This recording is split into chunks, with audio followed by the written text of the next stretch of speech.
Merci déjà de m'avoir accueilli ce soir et merci à ceux qui ont fait le déplacement parce que c'est toujours un peu dur de sortir les gens à partir de 20h chez eux où ils sont bien devant les télé multiples, voilà.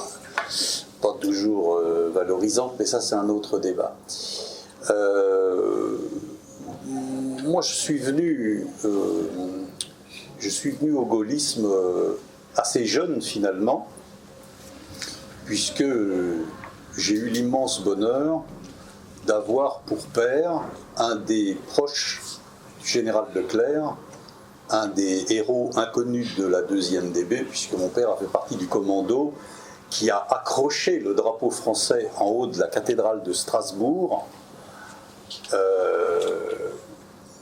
répondant ainsi au serment qui avait été fait dans le désert, le fameux serment de Koufra, où Leclerc avait dit « Nous nous battrons jusqu'au dernier, jusqu'à la mort, jusqu'à ce que le drapeau français flotte à nouveau sur la cathédrale de Strasbourg. » Donc, moi, dans mon enfance, j'ai toujours vu deux cadres sur la cheminée, puis ensuite sur le téléviseur, c'est l'énorme télévision aussi profonde que large, avec dans un cadre Leclerc et dans l'autre De Gaulle. Ma vie de journaliste m'a amené, un peu par hasard d'ailleurs, à rejoindre le groupe Bayard Presse et à diriger pendant 11 ans l'hebdomadaire Pèlerin Magazine. Je vous dis ça parce que je m'y trouvais en 1990, au moment du 20e anniversaire de la mort du général de Gaulle. Et comme tout directeur de Canard qui se respecte, je dis mais qu'est-ce que je vais foutre à la une pour commémorer le 20e anniversaire de la mort de Gaulle. J'y tenais beaucoup, bien évidemment. Et j'ai contacté l'amiral Philippe de Gaulle en lui disant mais la boisserie n'a jamais été ouverte, soyez gentil, ouvrez-moi les portes de la boisserie et on va faire une et puis 20-30 pages à l'intérieur, et ça va s'appeler La maison de mon père. Hein, ça vous dit quelque chose? Et il m'a dit mais je n'ai jamais ouvert la boisserie aux journalistes, mais c'est privé, il y a la partie qui est visitée dans le rez-de-chaussée par les disciples, mais on n'ouvre pas les pièces. Finalement j'ai insisté un peu, puis il m'a rappelé, il m'a dit écoutez, le Pèlerin Magazine, ma mère l'a lu toute sa vie, et c'est moi qui ai résilié l'abonnement après son décès. Alors par fidélité à maman, je veux bien. Et nous sommes partis à la boisserie, nous avons passé une journée, et pendant le déjeuner qui a coupé cette prise de vue, puisqu'on a fait des photos magnifiques qui sont les seules où l'on voit l'amiral Philippe de Gaulle assis dans le bureau de son père, enfin au bureau de son père, ce qui est d'ailleurs avec la ressemblance que l'on sait, c'est très, très belle photo. On a coupé cette journée par un déjeuner, et là, pour moi, est née une évidence, enfin, s'est imposée comme une évidence qu'on ne connaissait pas de Gaulle sous son regard chrétien. Ça a tenu à une phrase de l'amiral Philippe de Gaulle qui m'a dit « Ah, monsieur Bardi, des livres sur mon père, il y en a déjà des centaines et des centaines, en 90, avec toujours les mêmes sornettes, je cite. Or, monsieur Bardi, il y a tout un aspect de mon père qui est inconnu. C'est sa foi, car mon père marchait sur ses deux jambes, son patriotisme et sa foi chrétienne. » Et là, je me suis dit, ça c'est quand même à creuser. Donc j'ai creusé au fil du temps. Quand on dirige un journal, on n'a vraiment pas le temps d'écrire un bouquin, surtout si on le fait sérieusement, en allant piocher dans des choses jamais dites, en allant fouiller dans les archives, etc. Donc j'ai attendu, comme on dit, d'être libéré de la vie salariée pour me plonger dans ce dossier. Et c'est ce qui m'a conduit à publier ce livre en 2011, qui vient d'être réédité pour la 6e fois, qui s'appelle Charles le Catholique, De Gaulle et l'Église. J'ai fait 18 mois de recherche dans les archives publiques et privées, 18 mois à plein temps, avant de commencer à écrire, parce que je voulais brosser le portrait de Gaulle chrétien le plus proche possible, le plus fidèle possible, et en ne reprenant pas, en ne repompant pas dans tous les écrits des uns et des autres, parce que ça c'est facile, et c'est vrai que très souvent, comme dirait l'amiral, qu'est-ce qu'il y a comme sornette, hein. Puis alors l'un reprend l'autre et tout, puis ça devient des vérités.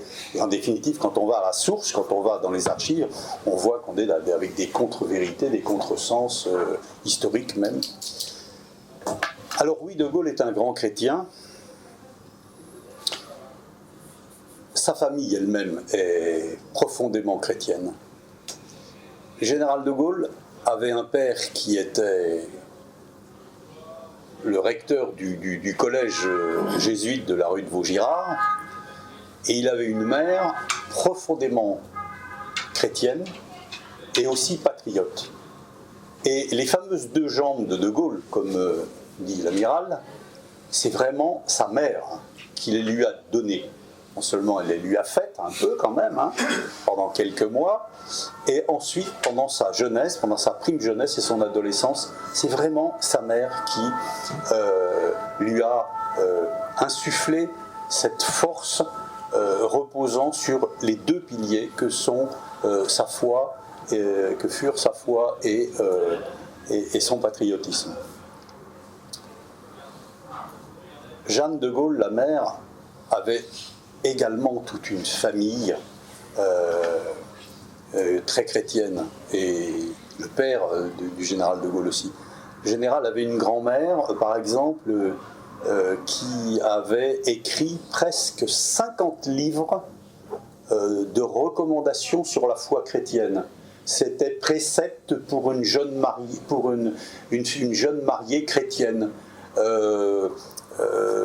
La vie exemplaire de Bernadette Soubirous, que sais-je, enfin, etc., etc. Bon, tout un tas c'est des livres plus ou moins importants qui sont encore répertoriés à la bibliothèque François Mitterrand. Je me les suis gentiment offert, hein, c'est du boulot, hein, de lire tout ça, mais bon, je suis allé jusqu'au bout. Et le général de Gaulle avait également un grand-oncle qui était député du Nord. De Gaulle est né à Lille, hein, en 1890, et il avait un grand-oncle qui était député du Nord et qui était si bigot qu'il était moqué par ses collègues à l'Assemblée nationale, qu'il appelait le député du pape. Ce député, Charles Kolb, a quand même créé les premières écoles gratuites et chrétiennes pour les enfants des mineurs dans le Nord. C'est pas rien, on voit bien la tension sociale qu'il y avait. Ce catholicisme social du Nord, il est incarné là. C'est lui qui a réuni les fonds pour faire construire l'actuelle cathédrale de Lille. C'est pas rien. C'est lui qui a rétabli les processions religieuses dans les rues de Lille, qui avaient été interdites après les lois de séparation. Donc, etc., etc. Donc, De Gaulle, très jeune, il baigne dans ce milieu, à la fois très patriote et très catholique. Bien évidemment, il est baptisé très rapidement, le jour même de sa naissance, dans l'église la plus proche, près de la maison natale, rue Princesse à Lille. C'est aujourd'hui transformé en musée, et si un jour vous avez une journée pour vous passionner, c'est pas loin Lille, hein, c'est 1 heure de TGV ou c'est 2h30 de voiture, allez voir la maison natale du général de Gaulle. On retrouve plein de choses on retrouve sa robe de baptême, quand on imagine le général de Gaulle, et puis on voit cette petite robe de baptême en dentelle blanche, c'est assez surprenant. Il y a encore toutes les statues de Notre-Dame d'Auray, etc., toutes les saints, les saintes que sa famille vénérait, et donc il y a des niches encore dans la maison où les statues sont restées. Quand il est entré à l'école, bien évidemment, ses parents l'ont confié aux écoles jésuites.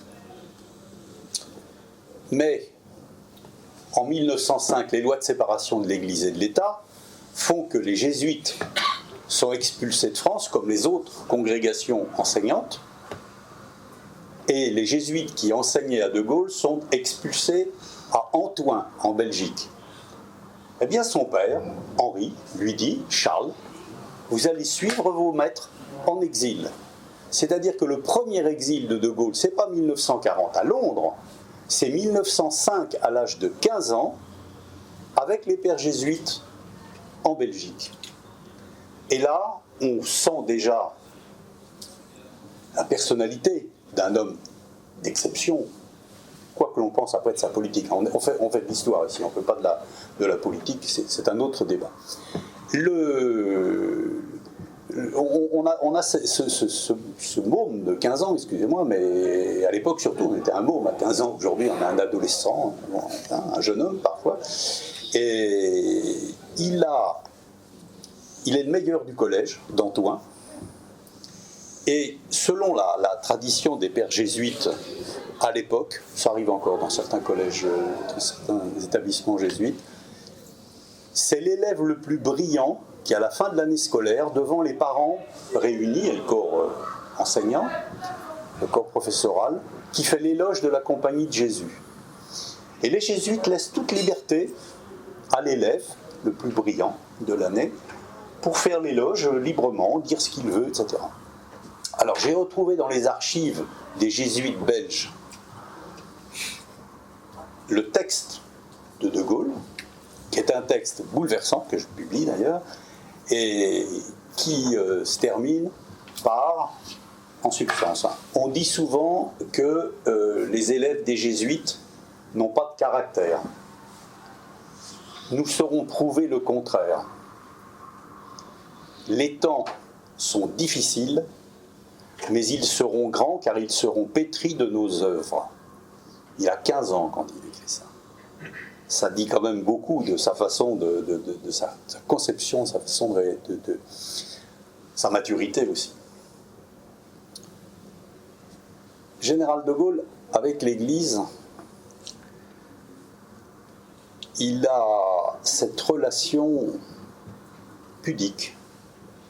C'est un homme qui ne se montre pas, ne s'exhibe pas. On n'est pas dans le people. Ça sera vrai plus tard. On ne le verra jamais avec à la une de Paris Match avec Yvonne. Quand il recevra les journalistes pour les vœux, il ne leur dira pas, vous savez, Carla et moi, c'est du sérieux. Cette pudeur qui fait l'homme,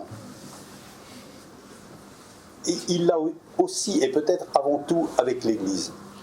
Sa foi, elle est vraiment très profonde. Et on en a des preuves au fil du temps, notamment à l'âge de 17 ans, il s'engage comme brancardier pendant tout un été à Lourdes. Et là, il est convaincu d'avoir été témoin d'un miracle. Et il écrit à sa mère, la lettre existe, elle est encore dans les lettres, notes et carnets conservés à la Fondation Charles de Gaulle, rue de Solferino, du côté droit de la rue Solferino. Et bien il dit à sa mère, j'ai assisté au miracle, une jeune femme italienne qui est venue à la grotte et, sur un brancard et repartie, enfin, etc., etc. Donc il ne se pose pas de questions, il n'a pas de doute, il a 17 ans, mais il prend cet événement comme un vrai miracle. Il va se marier, bien sûr, à l'église avec Yvonne, qui elle aussi est profondément croyante, qui est issue d'une famille très très pieuse. Les Vendroux sont également très pieux. Il y a des marqueurs dans la vie. Sur le plan personnel, ce qui me prouve, peut-être, plus que tout, la foi profonde, sincère du général de Gaulle, c'est la relation qu'il va avoir avec leur troisième enfant, la petite Anne, née trisomique, à une époque où ces gosses-là, on les colle dans des maisons confiées à des gens qui les nourrissent, plus qu'ils ne les élèvent. Souvent, d'ailleurs, on mélange ces enfants avec les vieillards dans les asiles. Non, les de Gaulle décident d'accepter cet enfant et de garder cette petite fille avec eux au fil des déménagements, et Dieu sait qu'il y en aura plusieurs dizaines. En 1939, peu avant la déclaration de guerre, de Gaulle commande à Metz un régiment de chars. Et il y a son aumônier, le père Bourgeon, qui se présente à lui un soir et qui lui dit « Mon colonel, je suis le nouvel aumônier de votre régiment. Je m'appelle le père Bourgeon et je célébrerai la messe demain à 7h, comme tous les autres matins. Mais demain matin, j'aurai une pensée particulière pour votre famille, pour vous, pour votre famille, et notamment pour votre petite fille Anne. » Et de Gaulle répond « Monsieur l'aumônier, à sa naissance, cette petite fille, pas comme les autres, a été, pour ma femme et pour moi-même, la source d'une immense douleur. Mais aujourd'hui, monsieur l'aumônier, cet enfant est un don de Dieu. Elle me ramène chaque matin aux réalités de notre monde. » C'est très profond. Il y a beaucoup de choses dites dans cette réplique. On a ce témoignage précis parce que le père Bourgeon, chaque soir, avant de s'endormir, sans savoir que de Gaulle, qui était encore colonel et tout, allait avoir le destin qu'il a eu, notait sur des cahiers d'écoliers tout ce que ses échanges avec le général de Gaulle, qui lui disait d'ailleurs aussi, de Gaulle lui disait aussi que cette guerre qui s'annonçait, dont de Gaulle ne doutait pas, depuis l'arrivée de Hitler au pouvoir en 1933, de Gaulle n'a jamais douté, on le voit dans sa correspondance nombreuse, avec ses amis, avec ses subordonnés, avec ses supérieurs, avec sa famille, etc., n'a jamais douté qu'il y aurait la guerre. Eh bien, avec Bourgeon, avec le père Bourgeon, il réfléchit et il dit que cette guerre, elle sera une guerre pas de peuple à peuple, que ce sera une guerre de civilisation. Et qu'il y a une partie à jouer entre... il faut sauver la civilisation chrétienne. Et quand il va s'engager après, en 1940, il va concevoir la France libre comme une croisade. Parce que parmi les modèles de Gaulle, il y a Jeanne d'Arc. Et quand il parle d'elle, il en parle de façon, avec des mots qui sont comparables, qui sont proches de ceux utilisés par Charles Péguy. Et il parle de Jeanne d'Arc, Sainte Jeanne d'Arc, pure Jeanne d'Arc, etc. De Gaulle vraiment s'engage, quand il écrit, dans les premiers jours de la France libre, après le 18 juin 1940, très souvent il parle de Notre-Dame-la-France, de sauver la civilisation, quand il y a Hitler qui promulgue un plan qui vise à détruire physiquement les handicapés, notamment, parmi d'autres, de Gaulle réagit très fortement. C'est le père d'une petite fille handicapée qui ne supporte pas l'idée que l'on puisse supprimer toute une population parce qu'il s'agit de handicapés. Donc là, il en parle aussi avec des références spirituelles, des références religieuses très fortes. Quand alors bien évidemment, de Gaulle se désespère de voir que le clergé français ne l'a pas suivi du tout à Londres, et qu'à mesure, petit à petit, jour après jour, semaine après semaine, les premiers volontaires de la France libre arrivent à Londres, il n'y a pas de religieux. Ça ne vient pas. Et ce qui lui revient, c'est que le clergé, les évêques, les archevêques, sont alignés derrière Pétain. Alors il y a une explication à ça. Il y en a plusieurs. Je vais faire vite. La première, c'est qu'en 14-18, 40% des évêques de 39-40, enfin qui étaient évêques en 1940, 40% d'entre eux étaient des aumôniers militaires en 14-18. Et ils étaient admiratifs de Pétain, le vainqueur de Verdun. Donc ils avaient, dans tous ces premiers temps, une fidélité à Pétain. La deuxième chose, c'est que les lois de séparation de l'Église et de l'État de 1905 avaient spolié l'Église. On avait pris les biens de l'Église, on avait pris les bâtiments de l'Église, on avait pris les écoles de l'Église. Et là, Pétain avait laissé entendre aux représentants de l'Église qui s'étaient présentés à l'hôtel du Parc à Vichy qu'on allait rétablir tout ça, qu'on allait rendre ces biens à l'Église. Les prélats, d'ailleurs, étaient nombreux à se rendre à Vichy. Laval écrit dans un de ses textes, dans un de ses manuscrits, à propos des religieux qui se bousculaient à l'hôtel du Parc pour voir Pétain, l'hôtel du Parc, c'est la valse des soutanes. C'est dire De Gaulle observe ça, ça le peine beaucoup de voir que son Église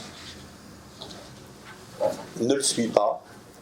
Alors, le premier religieux notoire à le suivre s'appelle Thierry d'Argentlieu, amiral Thierry d'Argentlieu. Il fait partie des 15 religieux compagnons de la Libération dont je raconte l'histoire dans ce livre, les moines que j'ai baptisés les moines soldats du général. Thierry d'Argentlieu avait d'abord été marin. Il avait fait la guerre de 14-18 dans la marine, officier de marine. Il avait rencontré Lyautey au Maroc, puis, reprenant la mer, il s'était arrêté à Chypre ou à Malte, j'ai un doute, je crois que c'est Malte, où il avait rencontré une communauté de Carmes et avait décidé d'intégrer les Carmes après la guerre. C'est-à-dire que après la guerre de 14-18, Thierry d'Argentlieu devient Carme, il monte très vite en grade, on pourrait dire, il devient le provincial des Carmes de Paris. Provincial des Carmes de Paris, c'est toute la moitié nord de la France, de la Loire jusqu'à Lille. Il fait un très gros boulot pour restaurer cet ordre religieux qui est un peu en désuétude à cette époque.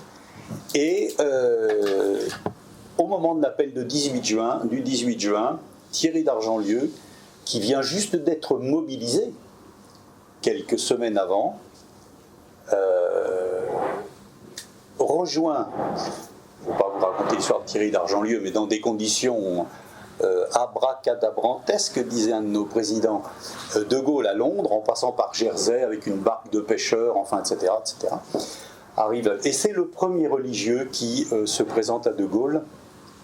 Et il n'y en aura pas beaucoup. Il n'y en aura pas beaucoup. Par contre, il y aura beaucoup de missionnaires, beaucoup de religieux qui, dans les anciens territoires de l'Empire français, c'est-à-dire en Afrique essentiellement, vont s'engager dans la France libre. Quand des bureaux de la France libre s'ouvrent au Cameroun, au Caire, etc., il y a des missionnaires français qui choisissent de s'engager parce qu'ils ont compris que le nazisme c'est la barbarie, que c'est la négation des valeurs du christianisme, et donc il faut se battre et s'engager derrière De Gaulle et non pas se laisser emporter par ce que Vichy leur demandait de faire aux Français.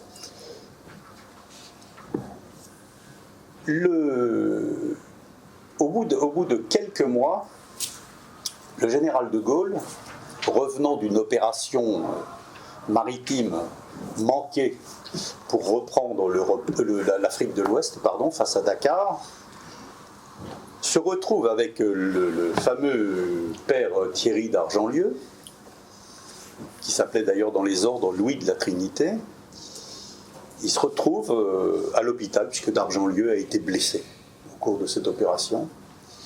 Et là, De Gaulle dit il faut récompenser tous les braves qui nous ont rejoints pour, avec nous, sauver la France, sauver l'honneur de la France, libérer la France, rendre la France aux Français.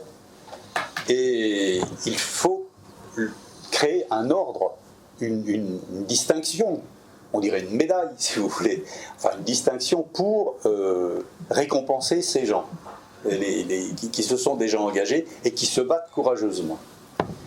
Et là, le général de Gaulle va créer l'ordre de la libération. Les compagnons de la libération sont nés de cette décision prise en Afrique en octobre 40, donc très vite. Mais à l'époque, De Gaulle veut les appeler ce nouvel ordre, l'ordre des croisés de la libération. L'ordre des croisés de la libération. Ou l'ordre de la délivrance. Il hésite entre toutes ces appellations. Et c'est le professeur René Cassin, qui deviendra prix Nobel de la paix, après, qui est à ses côtés, qui est de confession juive, et qui se tourne vers De Gaulle, en présence de Thierry Dargent-Lieu, et qui lui dit « Mon général, vous avez quantité de musulmans qui ont rejoint les rangs de la France libre dans tous les bureaux de la France libre en Afrique, vous n'allez pas faire d'eux, vous n'allez pas faire de moi un croisé. » Et De Gaulle dit « Vous avez raison, Cassin, nous allons les appeler les compagnons. » Et ainsi sont nés les compagnons de la libération, mais il considérait tellement la France libre comme une croisade qu'il parlait des croisés de la France libre, et qu'il parlait de l'ordre de la délivrance, comme on parle des grands ordres de chevalerie, avec les mêmes termes, les mêmes références, la même structure, etc. Donc, voici encore De Gaulle, son catholicisme va jusque-là. Alors, je vais quand même faire, je vais pas être trop long. Pendant la guerre, De Gaulle marque toutes les fêtes chrétiennes par des appels qu'il lance lui-même, par des discours qu'il fait lui-même, ou qu'il fait lire par la radio de Londres. Mais ça ne se limite pas aux fêtes chrétiennes. Il salue les juifs de la même manière, à l'occasion de leurs fêtes, et aussi les musulmans. Très régulièrement, chaque fois qu'il y a l'Aïd, etc., il donne un message à destination de la communauté musulmane. N'oublions pas que dans les forces de la France libre, il y a eu un nombre considérable de musulmans venus d'Afrique du Nord ou d'Afrique centrale. Et donc il aura toujours ce respect pour les autres religions, tout en manifestant sa foi personnelle, ses racines chrétiennes, parce que pour De Gaulle, ce qui est très important, c'est de ne pas oublier l'histoire. Bien après, quand il va se retrouver au pouvoir, à la Libération d'abord, puis à son retour en 58 jusqu'en 69, c'est en président chrétien qu'il se comporte. C'est en président chrétien que, sitôt revenu en 58, il écrit au pape pour lui demander la bénédiction de la France. La bénédiction de l'Église donnée à la France. C'est en chrétien aussi qu'il impose un certain nombre de faits, indépendamment de ce qui serait aujourd'hui les contraintes d'une laïcité devenue complètement folle, et aujourd'hui il y a une dictature de la laïcité. De Gaulle ne s'est jamais laissé enfermer là-dedans. Il était le président chrétien d'une république laïque, c'est-à-dire qu'il revendiquait sa foi, par exemple, a engagé l'État dans la célébration du 8e centenaire de Notre-Dame de Paris. Il a reçu une quarantaine de cardinaux, d'évêques et d'archevêques à l'Élysée de façon tout à fait officielle. C'est-à-dire que la République a été associée au 8e centenaire de Notre-Dame de Paris. Imaginez le bazar que ça ferait aujourd'hui si un président de la République s'y risquait. Donc, mais il avait ce respect pour la République était laïque et il prenait l'histoire telle il prenait la France telle qu'on lui avait donnée, avec son histoire, telle qu'il l'avait reçue avec son histoire, et il avait il ne manquait jamais une occasion de parler des racines chrétiennes de la France, mais puisqu'il était le président d'une république laïque, il s'efforçait, sans mal, je crois, de ne pas, dans l'exercice de ses fonctions, marquer sa préférence, sa foi personnelle. C'est comme cela que, sitôt arrivé à l'Élysée en 1958, il dit à son aide de camp « Vous allez me chercher chez un antiquaire, en sortant son portefeuille, 4 prie-dieux, 4 chaises, quelque chose qui servira d'autel et quelques ornements, et qu'il impose qu'une chapelle soit installée à l'Élysée. Il a volé pour ça le bureau des chauffeurs de la 4e République et de la 3e République. Quand les chauffeurs n'avaient pas de boulot, ils étaient tous enfermés là. Et un aide de camp de Gaulle racontera que quand ils sont arrivés dans cette pièce pour la vider et tout, il y avait un petit comptoir et il y avait une très forte odeur de pastis parce que les chauffeurs n'arrêtaient pas de picoler du pastis dans cette pièce. Et donc ils ont tout viré ça et il en a fait une petite chapelle, un oratoire si vous voulez. Et tous les dimanches, c'est son neveu, le père François de Gaulle, missionnaire d'Afrique, qui est encore vivant, que j'ai le bonheur de compter parmi mes amis, qui a 97 ans, je crois, qui était dans une maison de retraite des Pères Blancs de l'Oise et qui vient d'intégrer depuis 1 an et demi le même établissement à Chevilly-la-Rue, où il se porte bien et tout. J'ai fait à partir de ce livre, j'ai fait un documentaire qui est passé sur France 5, documentaire d'1 heure qui s'appelait Charles le Catholique, en novembre dernier, en fin octobre dernier, et il était encore très, très valide et tout. J'ai pu faire une interview de lui et tout, il était encore parfait. Donc c'est le père François de Gaulle, qui était opportunément revenu de Ouagadougou pour être à la maison mère des Pères Blancs, et qui venait chaque dimanche célébrer la messe quand de Gaulle était bien sûr à l'Élysée. Et jamais, alors là il communiait bien évidemment, mais jamais aucun étranger, c'est-à-dire quelqu'un n'appartenant pas à la famille, n'a pu assister à cette messe du dimanche matin. C'était vraiment quelque chose de privé, c'est-à-dire que sa foi était cantonnée dans la sphère privée, mais sa foi, elle était claire, elle était revendiquée, comme étaient revendiquées les racines chrétiennes de la France. Et donc, regardez par exemple la réconciliation franco-allemande. Qu'est-ce qui se passe? De Gaulle emmène Adenauer consacrer, si je puis dire, cette réconciliation dans la cathédrale de Reims au cours d'une messe solennelle.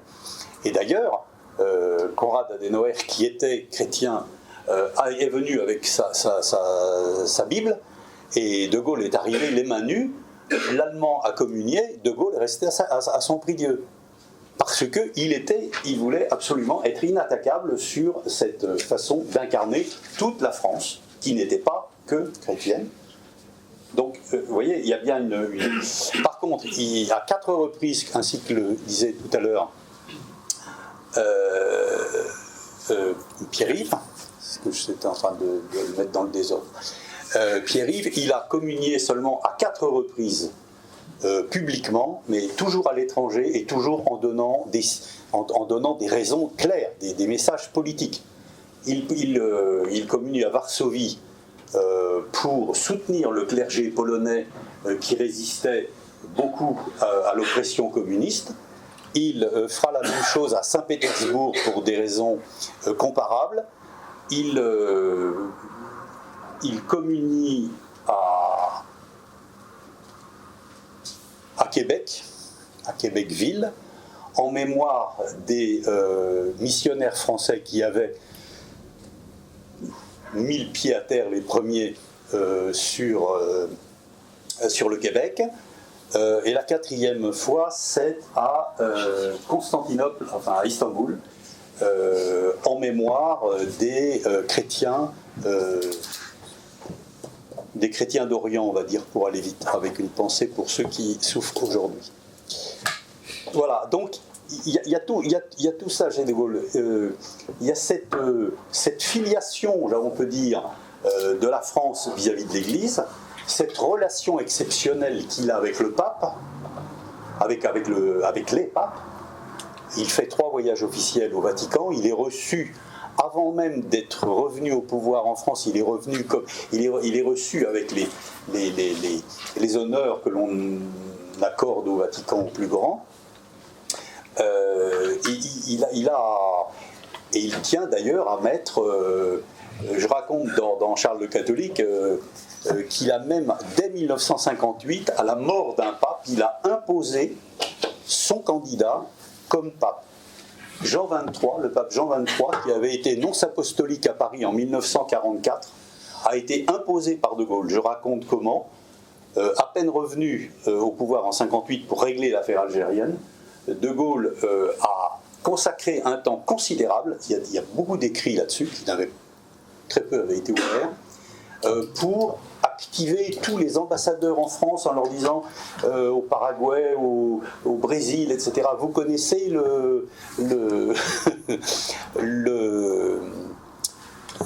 aidez-moi, ceux qui viennent voter pour le pape.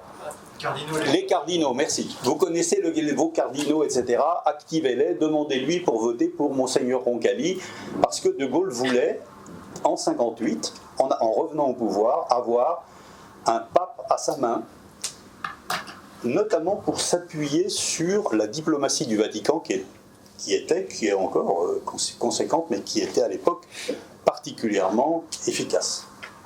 Le Vatican, on le sait très peu, on le dit très peu, mais a un des réseaux diplomatiques les plus efficaces à travers le monde. Donc il se sert de l'Église, hein, effectivement, il y trouve aussi son intérêt.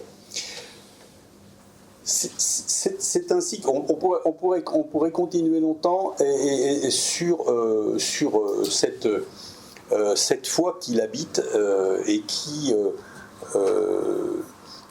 marquera aussi cette façon qu'il a de diriger l'État. Ça, on revient là plutôt dans De Gaulle avait raison, où on voit comment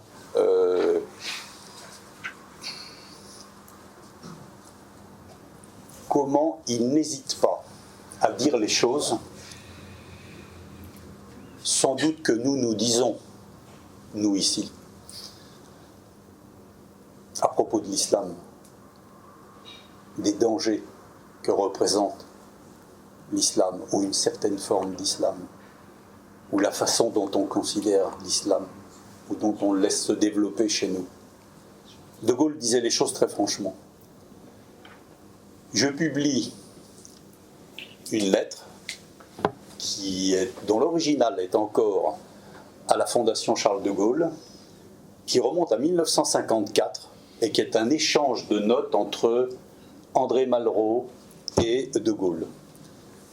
En substance, Malraux dit « Mon général, les intellectuels de notre temps ignorent ou feignent d'ignorer le danger que représente la poussée de l'islam qui s'exerce du sud vers le nord et qui, si nous n'y prenons garde, emportera l'Europe chrétienne et la France de toujours.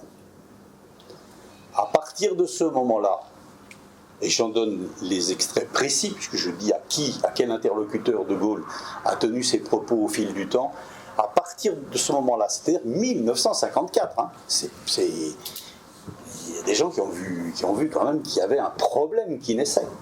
Je ne fais pas ici le procès de l'islam, ce n'est pas du tout mon propos.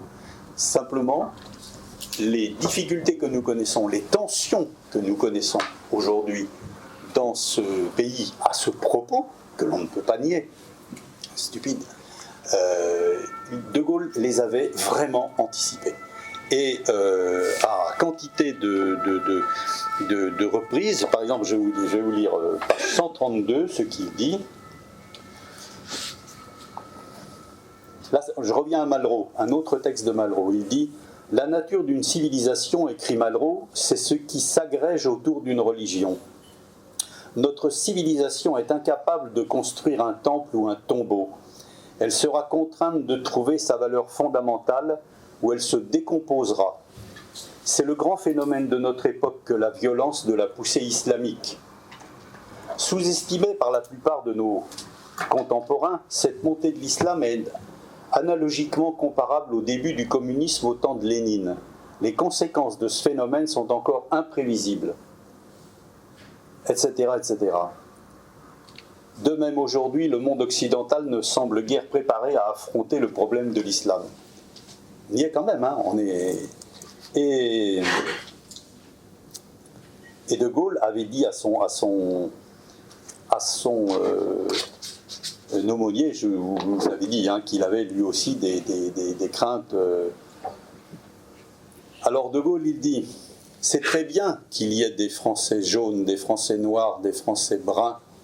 Il montre que la France est ouverte à toutes les races et qu'elle a une vocation universelle, mais à condition qu'il reste une petite minorité, sinon la France ne serait plus la France. Nous sommes quand même avant tout un peuple européen de race blanche, de culture grecque et latine et de religion chrétienne.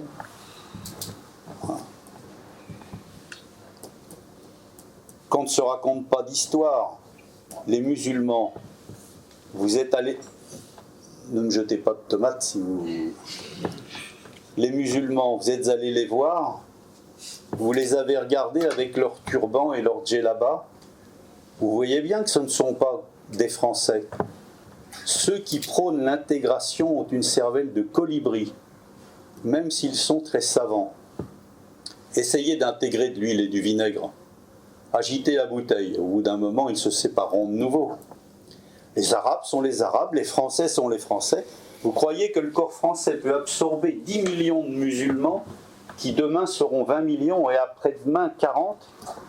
Si nous faisions l'intégration de l'Algérie, si tous les Arabes et Berbères d'Algérie étaient considérés comme Français, comment les empêcherait-on de venir s'installer en métropole alors que le niveau de vie y est tellement plus élevé ?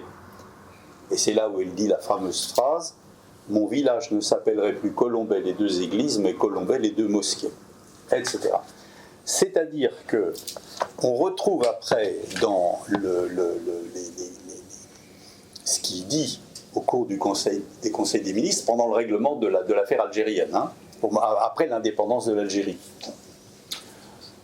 Chaque semaine, De Gaulle se tourne vers le ministre des Affaires étrangères, le ministre de l'Intérieur, pardon, et lui dit « Alors, monsieur le ministre, il en est arrivé combien ?»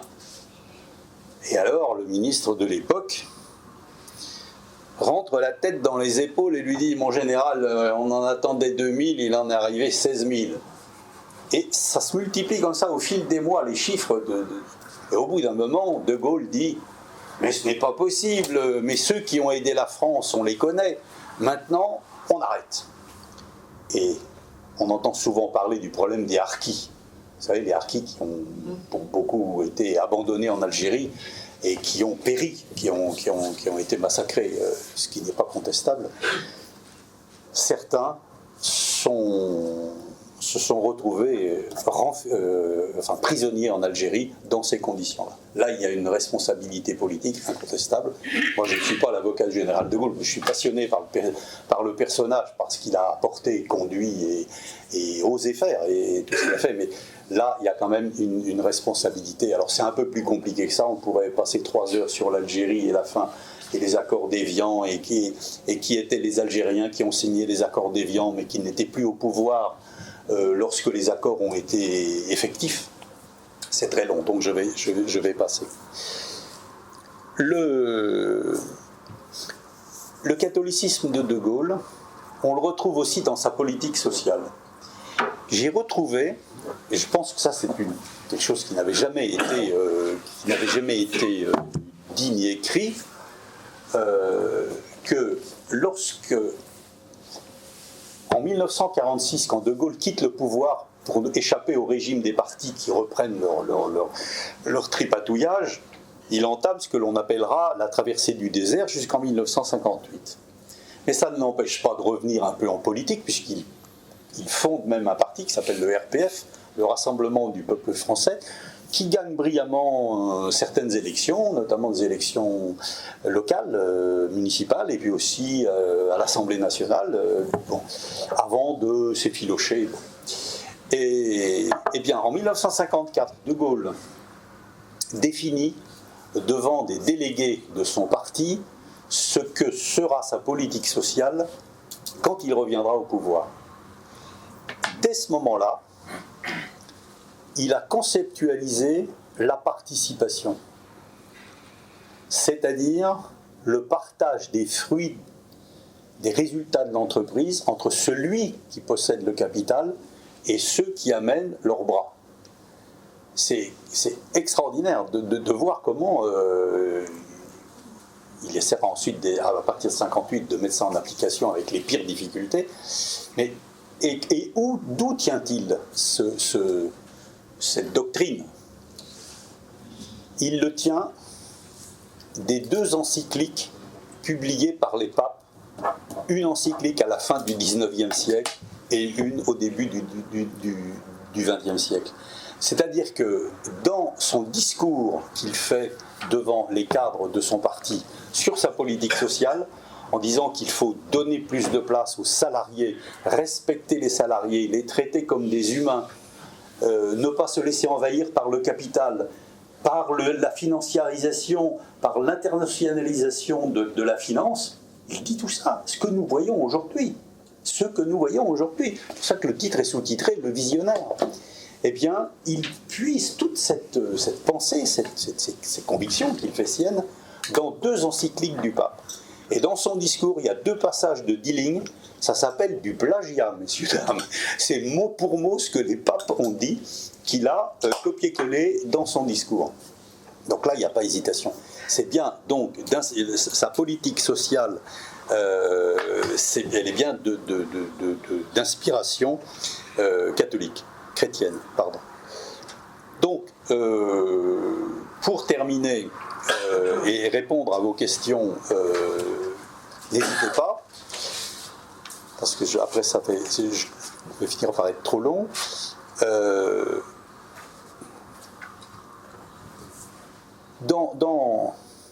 Dans l'attitude de De Gaulle, il y a aussi des marqueurs qui nous disent son inspiration chrétienne permanente. Tout à l'heure, j'ai évoqué à propos de Reims, de la messe dans la cathédrale de Reims, la réconciliation franco-allemande. De Gaulle écrit dans ses mémoires et aussi du courrier qu'il envoie à tel ou tel homme politique du moment, qu'il a choisi de faire la réconciliation franco-allemande très vite. La guerre était proche quand il a engagé ce processus, parce que Adenauer était comme lui chrétien, je cite, et aussi que c'était aux gagnants de tendre la main aux perdants, que c'était la réconciliation selon ce qu'il avait appris quand il était môme au catéchisme. C'est le plus fort qui vient pardonner, c'est celui qui a gagné qui pardonne à l'autre. Donc il y a quand même un sens profondément chrétien, celui du pardon selon l'Église. Et d'ailleurs, quand Adenauer arrive à la Boisserie, au moment de la première prise de contact,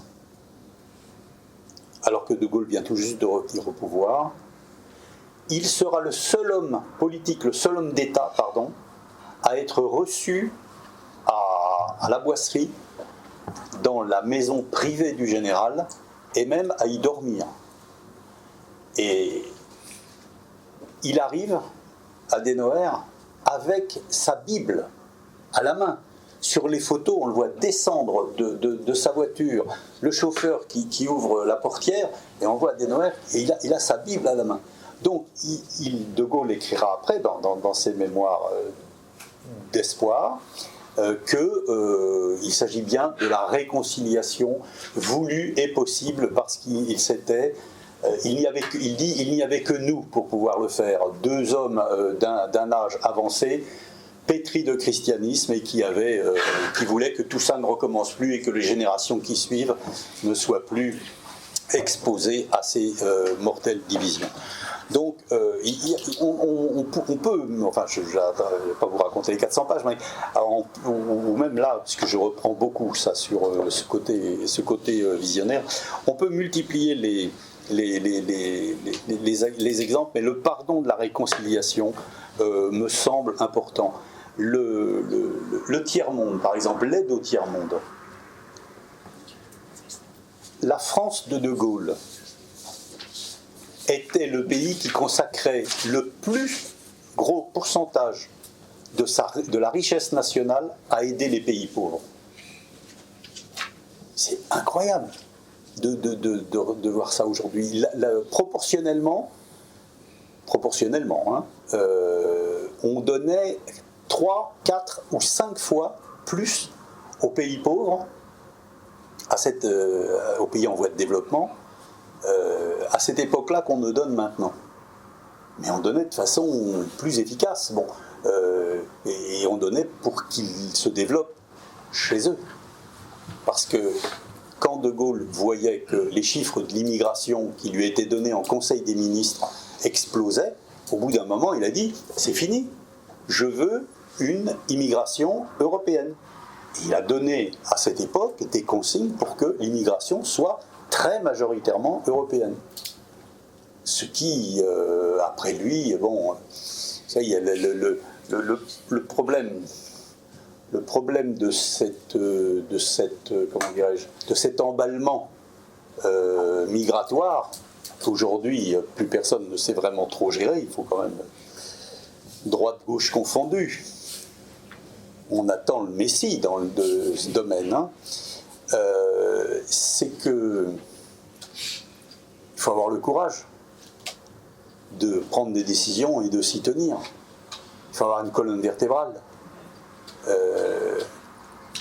C'est une politique qu'il assumait. Et quand il donnait des consignes comme ça au Conseil des ministres, aucun ministre sortant de l'Élysée, dans la cour de l'Élysée, n'allait, baver dans les micros pour raconter ce qui s'était dit. C'était tenu. Il n'y avait pas les petites confidences, je me fais mousser auprès de Paris Match, alors je vais filer une confidence à Paris Match. Ah, moi j'ai envie de passer sur BFM TV, je vais balancer à BFM TV. C'est le spectacle triste que nous donnons. La distance de De Gaulle par rapport aux médias, mais ça c'est plutôt le visionnaire. Le visionnaire, c'est face à la télé, De Gaulle se servait bien de la télé, il est le premier chef d'État qui s'est servi de la télé. Malgré ses lunettes avec des verres en cul de bouteille, et parfois son képi, il s'est servi de la télé comme personne. Et il a vite appris au début, il était vraiment nul. Sur l'école, la loi de l'orientation, il avait demandé à ce qu'il y ait une sélection et qu'on ne laisse pas embouteiller les universités avec des gens qui n'y avaient rien à faire. Sur le référendum, Ah ça, je vais vous en dire un mot, parce que ça, c'est trop bon, ça. On quitte un peu le domaine chrétien, mais enfin, c'est quand même le respect du peuple. Sur le référendum qu'il a voulu, qu'il a imposé dans la nouvelle Constitution, savez-vous combien il y a eu de référendums depuis que De Gaulle l'a imposé dans la Constitution de 1958? Il y a eu 10 référendums. 5 sous De Gaulle en 10 ans et 5 depuis. Et le dernier sur la Constitution européenne, on s'est assis dessus, passez-moi l'expression. Donc, oui ou non? Oui. C'est moi qu'on puisse dire, oui. Donc, le recours au peuple, c'est fini. Donc, sur l'Europe, il y a beaucoup de choses sur l'Europe, la façon dont il voyait l'Europe. Il disait, après moi, je cite pratiquement mot pour mot, après moi, ils laisseront la gestion de l'Europe aux technocrates, virgule, ces inutiles,